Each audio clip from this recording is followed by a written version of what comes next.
अस्सलाम वालेकुम नाज़रीन, डॉक्टर दानिश रियल फोकस के साथ हाजिर है। बहुत ही इम्पॉर्टेंट कल का दिन था। जो आपको पता है कि जी कहीं से इत्तला आ रही थी कि समरी आ गई है, कहीं से इत्तला आ रही थी कि समरी नहीं आई है। ज़ाहिर है जहाँ सरकारी जो लोग होते हैं उनकी इंफॉर्मेशन जो है वो बहुत ही इम्पॉर्टेंट है, क्योंकि सरकार ही बताती है कि क्या चीज़ होने वाली है। बाकी जो मीडिया है वो अपने लेवल पर, अपने ताल्लुकात पर, अपनी सोर्स पे जो है वो मालूमात लेता है।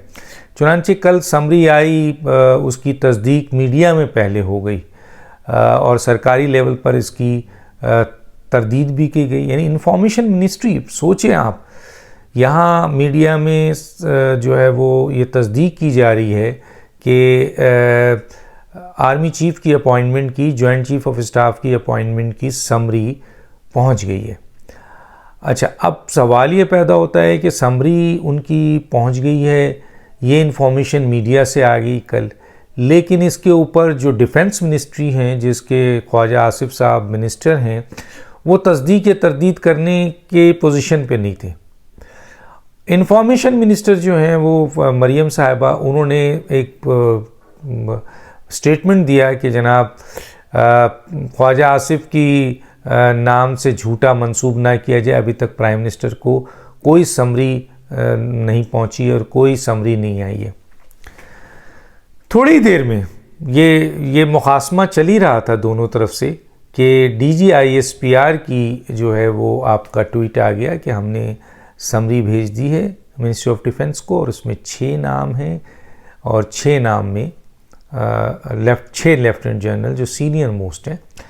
अब उसकी इंफॉर्मेशन मीडिया फिर गया, यानी फिर जाहिर है मरियम नवाज़ साहिबा, मरियम साहिबा जो इंफॉर्मेशन मिनिस्टर हैं, उनकी भी मसलन वो हुई, हजीमत हुई, और ख्वाजा आसिफ की भी हुई कि जनाब ख़ुद DGISPR ने जब ये चीज़ वाज़ेह कर दी अपने ट्वीट के ज़रिए कि समरी चली गई है मिनिस्ट्री ऑफ डिफेंस को, तो इसका मतलब है अगर मिनिस्टर को नहीं पता तो अफसोस की बात है, और इंफॉर्मेशन मिनिस्टर को नहीं पता तो अफसोस की बात है, और मीडिया को पता चल जाता है, बड़ी बात है। और उसकी मीडिया ने जो स्टेटमेंट, मतलब मीडिया ने जो ये बात की, उसकी तस्दीक जो है वो DGISPR की तरफ से हो गई। अब तो कोई इनकार ही नहीं कर सकते थे फिर। तो मेरा ख्याल है ख़बर वालों को बाखबर होना चाहिए। अफसोस है मिनिस्ट्री ऑफ डिफेंस भी, मिनिस्टर ऑफ डिफेंस भी बेखबर थे और मिनिस्टर ऑफ इंफॉर्मेशन भी बेखबर थे। अब आइए कि 5 नाम नहीं है, इसमें 6 नाम है, और इसमें जो नाम बड़ी प्रोपेगेंडा था, बड़ी बातें थी कि जी समरी में फ़लाँ का नाम होगा, फ़लाँ का नहीं होगा, फ़लाँ। कोई डिस्प्यूट, कोई सिलसिला नज़र नहीं आया। बस एक चीज़ का इजाफा है, और वो ये है कि जी 5 नाम एक्सपेक्ट किया जा रहा था, लेकिन 6 नाम आए। और वो 5 नाम 6 नाम कौन से हैं? सबसे टॉप पे हैं आसिम मुनीर साहब, बिल्कुल सीनियर मोस्ट हैं इस वक्त। उसके बाद है शमशाद साहब, वो सेकंड है। तीसरे नंबर पे हैं अजहर साहब। चौथे नंबर पे हैं नौमान साहब, जनरल नौमान। 5वें नंबर पे जनरल फैज़ हमीद हैं, और 6ठे नंबर पे जो एक नाम है वो है मोहम्मद आमिर साहब। अब ये 6 नाम आए हैं, और ये डिस्क्रिशन ऑफ प्राइम मिनिस्टर का है कि जी ये 6 नाम रिकमेंड हुए हैं। टॉप के 6 सीनियर मोस्ट जनरल हैं, इनमें से आप किसी को भी बना सकते हैं। अब वज़ीर आज़म का ये इस्तेहक़ाक़ है कि इन 6 नामों में से वो जिनको चाहें आर्मी चीफ बना दे, जिनको चाहे जॉइंट चीफ ऑफ स्टाफ बना दें, इसमें कोई कबाहत नहीं है।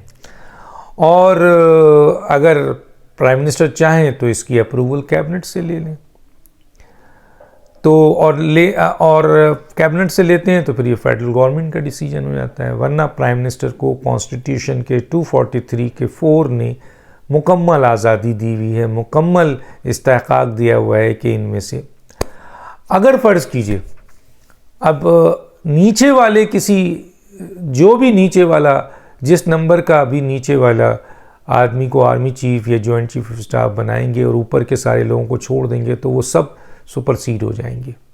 फ़र्ज़ कीजिए आमिर साहब को अगर आप आर्मी चीफ़ या जॉइंट चीफ़ ऑफ स्टाफ बना देते हैं तो आर्मी चीफ़ के लिए इनमें से किसी एक का नाम मुंतखब करेंगे तो बाकी सब सुपरसीड हो जाएंगे। फ़र्ज़ कीजिए आपके आसिम मुनीर साहब को आर्मी चीफ़ बना दिया और जॉइंट चीफ़ ऑफ स्टाफ आपके इनको बना दिया आपने आमिर साहब को, तो इसके दरमियान रहने वाले सारे लोग सुपरसीड हो जाएंगे। अगर फ़र्ज़ कीजिए अज़हर साहब को बना दिया और आमिर साहब को बना दिया तो वो ऊपर से भी सुपरसीड, नीचे से, बीच में से भी सुपरसीड हो जाएंगे। तो उसमें फैज़ हमीद साहब भी गए, नौमान साहब भी गए और इस तरीके से ऊपर से शमशाद साहब भी गए और आमिर साहब भी गए, आसिम साहब भी। तो ये एक बड़ा इम्पॉर्टेंट है। अब सवाल ये पैदा होता है कि इमरान खान साहब 26 को जलसा कर रहे हैं और वो भी पिंडी में कर रहे हैं और वहाँ सरप्राइज़ देने वाले हैं। बज़ाहिर सरप्राइज़ कुछ नज़र नहीं आ रहा है, लेकिन शायद यही सरप्राइज़ था कि वो आर्मी चीफ़ की अपॉइंटमेंट में खलल डालना चाहते थे, अवामी दबाव डालकर समरी को रोकना चाहते थे कि समरी किसी सूरत में ना जाए, और अगर समरी जाए तो वो जाए जिसमें इमरान खान साहब की मर्ज़ी शामिल हो। तो अब जबकि समरी मिनिस्ट्री ऑफ डिफेंस से होते हुए प्राइम मिनिस्टर हाउस पहुंच गई है और प्राइम मिनिस्टर कल कैबिनेट की मीटिंग बुला चुके हैं, कल आर्मी चीफ़ की का फाइनल हो जाएगा कि कौन आर्मी चीफ़ आ रहा है, कौन जॉइंट चीफ़ आ रहा है।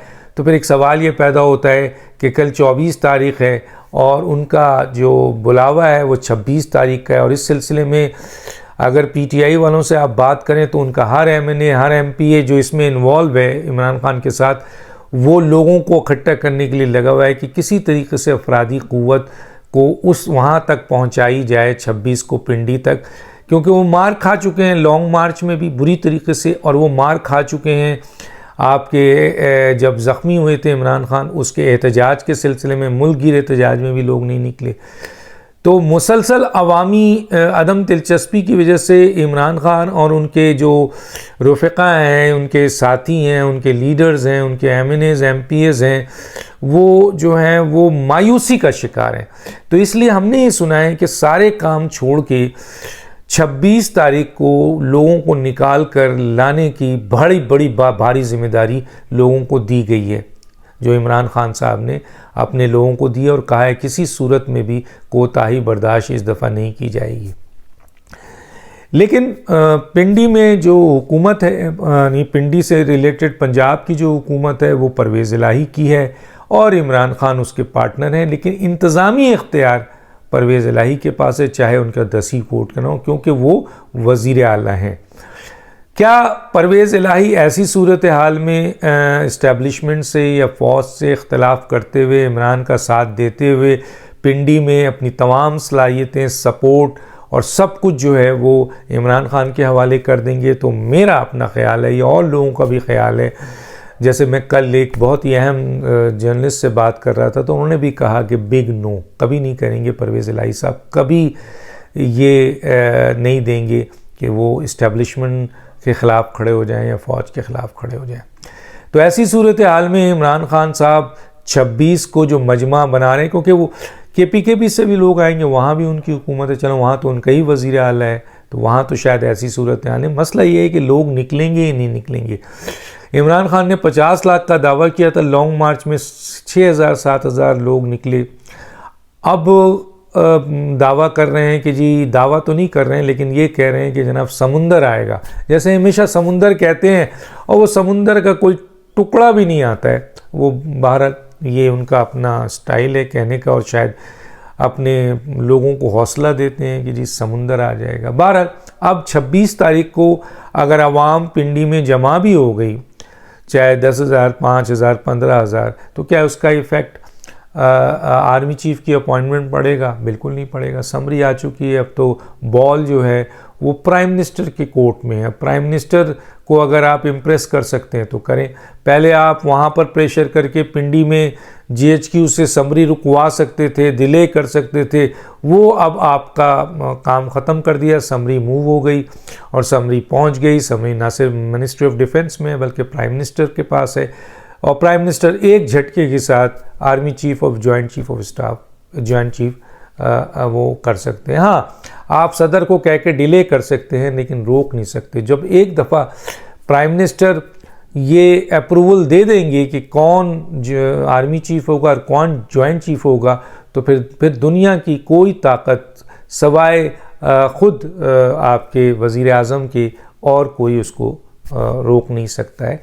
वज़ीर आज़म अगर एक दफ़ा अप्रूवल दे दें। और अच्छी बात है कि कैबिनेट भी, कल मीटिंग है, कैबिनेट में भी शायद इसकी अप्रूवल हो जाएगी। इससे ये केस और भी स्ट्रॉन्ग हो जाता है कि फेडरल गवर्नमेंट प्लस यानी कैबिनेट प्लस प्राइम मिनिस्टर की अप्रूवल को ज़रूरत नहीं है किसी की, लेकिन अगर कैबिनेट भी सपोर्ट करती है तो बहुत अच्छी बात होती है और होना चाहिए, क्योंकि रूल ऑफ बिज़नेस जो है वो कैबिनेट ही सेट करती है। तो अब 26 को मैंने एक पीटीआई के बहुत ही अहम आदमी से पूछा कि अब क्या करेंगे आप 26 को, कौन सा सरप्राइज़ देंगे? क्या ये मुमकिन है कि 26 को आप हुकूमत आपकी बात मान के जो प्रेशर है उस पर इलेक्शन का ऐलान कर दे और अर्ली इलेक्शन का ऐलान कर दे, जो आपकी डिमांड भी है? ये सरप्राइज़ होगा कि 26 को आप वहाँ बैठेंगे, जलसा करेंगे और हुकूमत की तरफ से ऐलान आ जाएगा कि जनाब 2 महीने बाद जो है या 1 महीने बाद जो है वो इलेक्शन है।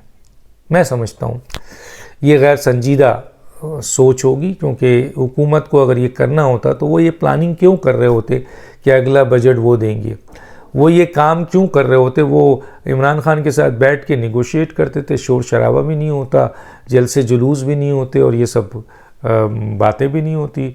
इधर वो आर्मी चीफ की अपॉइंटमेंट करते, उधर इलेक्शन का ऐलान करते हैं, इमरान खान अपने इलेक्शन कैंपेन में लग जाते। इमरान खान की बातें ही बातें हैं, हर बात उनकी गलत हो रही है, झूठ हो रही है।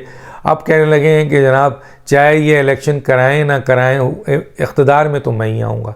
भाई इख्तिदार में आप कैसे आएंगे? इख्तिदार में तो आप उस सूरत में आएंगे ना जब आप इलेक्शन जीतेंगे, और अभी दिल्ली दूरस्थ, अभी बहुत दूर है। अगस्त 23 अगर आज आपकी मकबूलियत में इजाफ़ा हुआ था तो आपने जो साइफ़र पीछे लिया, इस्टेब्लिशमेंट के ऊपर जो इल्ज़ाम लगाया उससे पीछे हुए, फिर 2 DG ISPR और ISI की प्रेस कॉन्फ्रेंस के बाद अवामी लेवल पर आपकी पजीराई बहुत गिरी है। फिर लॉन्ग मार्च में आपको अवाम की तरफ से कोई सपोर्ट नहीं मिली, आपका मुल्क गिर एहतजाज में भी नहीं मिली। तो अब ये चीज़ नज़र आ रही है कि जी अवाम जो आपसे एक लिहाज से अदम एतमाद के बाद आपकी उन बातों में आ गए थे, अब आहिस्ता आहिस्ता छटते जा रहे हैं। चुनांचे ये अभी से कह देना कि जनाब मैं ही इक़्तिदार में आऊँगा, और अभी तो आपके ऊपर बड़े केसेस हैं, नाअहली के भी केसेस हैं, फॉरेन फंडिंग के भी हैं, तोशाखाना का शुरू हो चुका है, करप्ट प्रैक्टिस का केस सेशन कोर्ट में, वो भी बड़ा केस है। ख़ुद हुकूमत के पास आपके और केसेस और नाअहली पड़ी हुई है जिसका अमल जो है वो शायद शुरू हो जाएगा 28-29 के बाद, जब नए आर्मी चीफ आएंगे ये मैटर सेटल हो जाएगा तो हुकूमत तमाम क्रिमिनल केसेस के ऊपर जो आपके हैं ऊपर एक्शन लेंगे। तो आप अभी से ये कह रहे हैं कि जी इलेक्शन जब भी कराएंगे मैं हुकूमत में आऊँगा, बहुत बड़ी बात कर दी आपने। आपको शायद जोम है, और मेरा ख्याल है अब भी वो जोम नहीं निकला है जो लॉन्ग मार्च में आपने 50 लाख बुलाया था, 6000 सोचे 50 लाख भी 6000, तो और 26 को मज़ीद मज़ाएगा। तो PTI के एक आदमी ने कहा मुझे बहुत ही अहम, कि मैंने कहा क्या होगा अब ये मसला तो हो गया क्या इलेक्शन का? कहते नहीं कुछ नहीं होगा, जलसा होगा और फिर इमरान खान चले जाएंगे। मैंने उनसे कहा कि एक सरप्राइज़ आप दे दीजिए, दे सकते हैं, वो आपके फ़ायदे में है। तो कहने क्या? मैंने कहा ये सरप्राइज़ दे दीजिए, इमरान खान दोबारा अपने लोगों को पार्लियामेंट में लेके जा रहे हैं, जिस पार्लियामेंट को उन्होंने साजिशी पार्लियामेंट कहा, जिस पार्लियामेंट को उन्होंने तोड़ा गैर आइनी तौर पर, जिस पार्लियामेंट के ख़िलाफ़ वो खड़े हुए कमज़ोर करने की कोशिश की गई, आखिर वो कहते हैं ना कि फिर उसी जगह मोड़ पे आ गए, ले आई हमें कहाँ पर किस्मत, वो ये तो वही जगह है, निकले थे जिस जगह से, दौड़े थे जिस जगह से। तो पार्लियामेंट में अगर आ गए तो बड़ी सरप्राइज़ दे देंगे। वो हंसने लगे। देखते हैं क्या होता है। डॉक्टर दानिश को याद दीजिए। अल्लाह हाफ़िज़।